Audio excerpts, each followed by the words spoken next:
স্বর্ণদিনের শিল্পী আরতি মুখোপাধ্যায় কলকাতায় এসেছিলেন কয়েকদিনের জন্য। তাকে চেনে না বা তার কণ্ঠ উপভোগ করেননি এমন মানুষ এই বাংলায় খুব কমই আছেন। তার অনুরাগীরা তার গান শোনার জন্য উৎগ্রাহী হয়েছিলেন। তাই শহরে তার অনুষ্ঠানের প্রাক্কালে তিনি যখন একান্তে কয়েকজন সাংবাদিকের সাথে পরিচিতি বিনিময় করছিলেন, তার পুরনো দিনের কথাগুলো তুলে ধরছিলেন, সেই মুহূর্তগুলো আমরা বন্দি করে রেখেছি। তার খুব ছোটোবেলার ছবি, তার প্রিয় বিষয়, তিনি কি ভালোবাসেন, তার এখনও সঙ্গীতের সাথে চর্চার সময় কখন, সব মিলিয়ে জমাটি একটা আড্ডা তিনি দিয়েছিলেন কলকাতায় তাঁর বাসভবনে। সেখানে আমরাও পৌঁছে গিয়েছিলাম।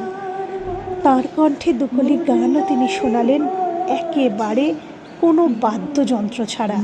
তিনি জানিয়েছেন তিনি আজও কোনো ওস্তাদ বা পণ্ডিত এলে তার কাছে তার অনুশীলনে বসে যান বা সেই গান নিয়ে চর্চা শুরু করে দেন।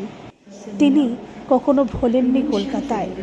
বম্বেতে থাকলেও তার হৃদয়, তার মন কিন্তু এখনও পড়ে আছে এই কলকাতাতেই। তিনি অজস্র ছবির সঙ্গীত পরিবেশন করেছেন, হিন্দি ছবিতেও তার কণ্ঠ শোনা গিয়েছে। তাই অতীত দিনের কোনো কথা তার কাছে জানতে চাইলে তিনি নস্টালজিক হয়ে